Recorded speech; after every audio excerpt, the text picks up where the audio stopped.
the Son sets free, oh, is free indeed. I'm a child of God, yes I am. Free at last, He has ransomed, His grace runs deep.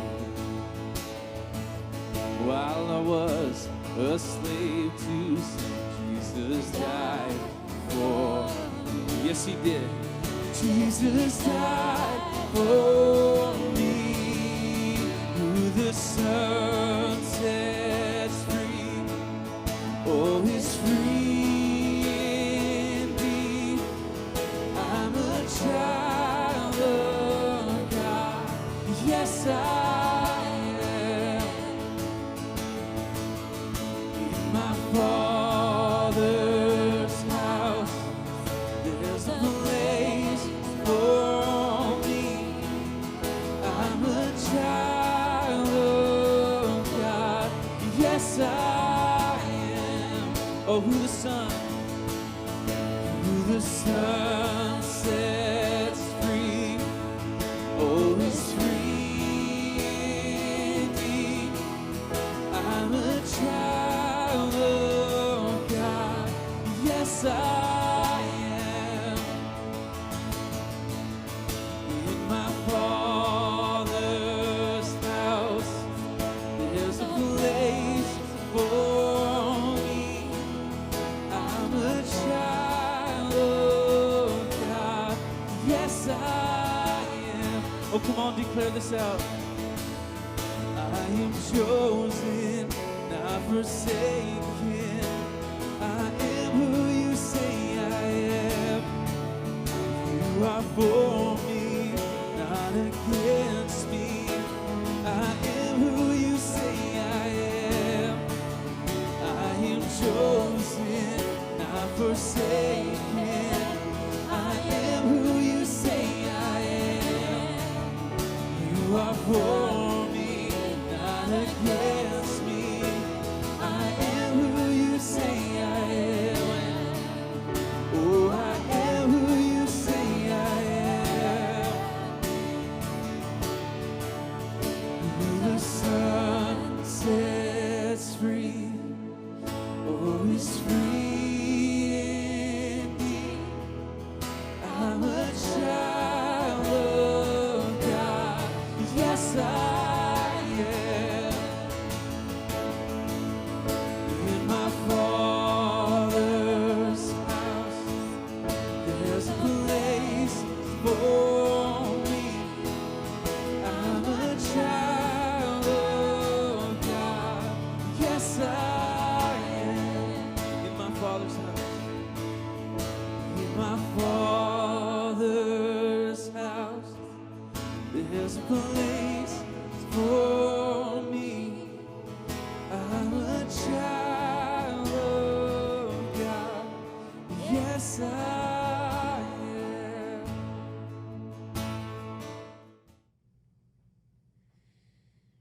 Hey guys, welcome to Online Youth, which is weird that we're doing this again, but we're doing something different this time, and we're starting a new series tonight. We're going to have a bunch of different weeks with this, and it's called Our Stories, and it's the thought that we all have stories. You guys have a story, I have a story, and all of them look different, and they're going to look different as your life goes on. Stories are shaped of like victories, losses, things that happen in our life, good and bad. They all shape us, and they're all a part of our stories, and so we're going to look at our stories and kind of chat through them. So tonight is actually my story, my testimony of a portion of my life. So I want to share a story with you. Let's take a moment and watch this. So something I tell my teenage self, thinking back to my story and just life growing up, and something that I wish I knew was, I wish I knew a little bit more about identity. I grew up in a Christian home, a great Christian home, and since a young age, I always battled with my identity and insecurity. I always cared so much about what people thought of me, and I think that's one of the biggest things we battle with in the world, but I battled with my identity. And I found my identity at a young age in sports, and that wasn't a bad thing. I was given every opportunity. Growing up, a lot of people thought my parents pressured me into playing sports, but they didn't. They just put it in front of me, and if I wanted to choose something else in life to do, it was more than celebrated in my life. But I just loved sports so much, and it was a healthy love because sports is so good for our lives and students growing up. And so as a kid growing up, I loved the game, I loved the crowd, but it was this tug of war because my identity was found in sports. And from a young age, playing hockey, every Canadian kind of plays hockey, and really found my identity in sports. Battled with that in high school because I knew that I was called into full-time ministry and to be a pastor, but I battled with wanting to play sports. That's all I wanted. It wasn't even necessarily being a professional athlete at that age, but I just battled with wanting to play sports, and I knew God wanted me to be doing other things with my life, and it really hit fully in university. And through high school, always dreamt of playing professional sports. Football was the kind of the easiest sport for me because I was huge, very tall and bigger than most kids in high school. So football came kind of easy for me with that. I was athletic enough as well to play tight end. And so after high school, I didn't want to play in a Canadian school because I really wanted to play tight end, and that's not really in the Canadian game. So I went to the States, and I just sent some film, and God opened a door, long story short, to get into Evangel University to play football there. And the moment that I was accepted there and that door opened, God really opened it in a huge way. And it was an amazing experience and dream come true to go there. But it was a place where I had the ability to get my biblical studies degree, become a pastor after playing sports. And it was kind of God saying, hey, you can have the best of both worlds right now. But I really struggled with that identity piece. Identity was big for me because I cared so much about what other people thought of me. Even as a young adult in university, I cared more about what my teammates thought, what friends thought, what the lifestyle looked like to be a pro football player was. I cared more about that than my relationship with God. And I really struggled with that through university. And I knew the summer of my first year coming home back to Ontario, and I grew up in Brantford, Ontario, and so I was living there for the summer. I had great opportunity to train with some amazing trainers, CFL trainers, and I remember seeing God kind of unravel that I was called to pastoral ministry, and I was called specifically to reach people, and that was what I was supposed to dedicate my life to vocationally. And I struggled with that, and it was like a tug of war for me. And going back my second year, I knew specifically God had called me to that, and I completely walked away from that. And I chose my identity to be in sports.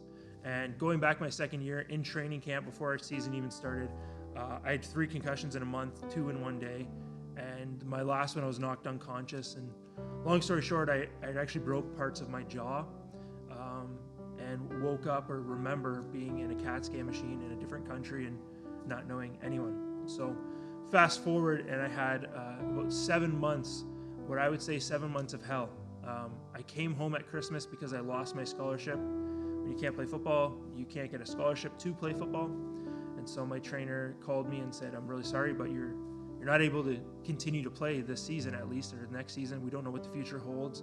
And so my grades would drop because of that, because I was on a medical leave. So at Christmas, I remember going home, and I remember calling my parents. And the biggest and hardest moment of my life was calling my dad and my parents and crying to them and just saying, God, why are you doing this to me? And I called my parents and said, Dad, I need to come home. They've removed my scholarship. And so as they said that to me, and as I learned that, my parents just said, you can always come home. We'll pick you up. I can be there in 48 hours. And my parents can pick me up. And the moment it came to a hold in my life was when I went home, and I remember all my boxes with all of my jerseys, my shirts, my shoes, everything you get from a university and playing football, and it being in front of me and thinking, that was my identity, and now it's in boxes. And I struggled so much with that because my identity was solely in sports. And then I looked at my life and thought, that place I put my identity is completely gone from me. And so now for 7 months, I battled with post-concussion syndrome. And in January that year, I had a seizure. My brother, Todd, actually caught me when I was having a seizure and went to the hospital. And it was a bunch of different things in my brain that were going on, and just being in such bad trauma and recovering from that. And so fast forward to May of that year, and the 7th month, I remember going to a youth convention with my dad asking me to come, and I was lost in so many areas of my life. I had a great job working for a landscaping company in Brantford, struggling every day to be able to see straight, to be able to have vision, because I would have migraines and lose vision. So many different things going on in my brain at that point. I remember going to the conference with my dad and not really wanting to go, and remembering back to that week leading up of my dad saying, no, I want you to come with me on the Friday to youth convention. It was called Overflow. And I remember the struggle I had was knowing that my identity was supposed to be in God, but still having my identity in sports, and saying, Dad, I can't actually go to a conference where people know me and tell them that I'm no longer a football player and that I'm injured. And so that was my struggle of losing that identity piece. And long story short, that weekend, God transformed my life. The Saturday night, I remember there was a huge concert, and I almost felt like I was going to have a seizure again during the concert because of the lights and everything that goes on with it. And I remember sitting during the service, and a pastor named Matt Tapley was speaking, and I remember sitting at the very back alone. I separated myself from my friends and just sat alone, and I said, God, I don't know what's happening with my life. I knew I had my identity ripped away from me, but I also thought, God, I think you're done with me. I think soon I'm going to die. I think that my brain can't recover from this. And I thought so many different things in my head, but I said to God, if you heal me, that will be the moment that I'll take the step for you to transform my life and to step into full-time ministry and to follow you fully and continue to battle with things. But I knew in my life that was the moment that I would actually make a commitment to God. And so I had that moment. I remember walking down to the lower part of the area because I felt God say, okay, I need you to go get prayed for. And a couple pastors prayed with me, and so thankful. And I remember God saying, no, I need you to go to the back. And so I actually had my dad's backstage pass. And so I took that to the back and said, I need to talk to Pastor Matt. And so I remember some friends being there, Christine Mann greeting me and be like, sure, go on back. And one of my good friends, Mike Fest, was there, and he just saw me bawling my eyes out. And I remember standing there with Pastor Matt praying for me, and I remember leaving in that moment and thinking, okay, God, this is on you now. And remembering that was a moment where it was kind of like the in-between of my identity. I had lost it, and I'm now saying, God, I'm going to find my true identity in you. And I remember leaving there and having a headache on the way home. I was driving home with my friend, and had a headache on the way home, and I just thought, okay, this is it. Like, it didn't work. Whatever I thought was going to happen didn't happen. And as I went home, I went to sleep that night. And when I woke up that morning, that was the first time I remembered my parents' first names in 7 months. And it was the first time I woke up in that morning, and I truly felt and believed that I was a child of God. And I knew I had a lot of things to change and work through in my life, and that took time. It wasn't like it was just a switch flipped and my friend groups had changed and the way I lived my life had changed. I had to really work to change that for a long time, but I knew in that moment that I was a child of God, and my identity was actually in God. And I actually had a great opportunity to play sports after that and play professional sports, and my dream came true, but my dream didn't even start to come true until I released and surrendered my identity. And that's one of the biggest things that I learned, is that it's seen on a small scale that students and youth deal with our identity or insecurities, because there's so many things that we deal with in our world that brings our insecurities down. But it was more than that to me. It was more to know that I was actually a child of God. God created me for a purpose and a reason, and I didn't need to find my identity or my being cool or what people thought of me in sports or something else. That didn't matter. What mattered was the fact that I actually had a strong relationship with God, and that was where I found my identity. It took me to a place where God removed the piece that I found my identity in, and me to actually surrender and release my identity, to actually have God start to transform and change my life.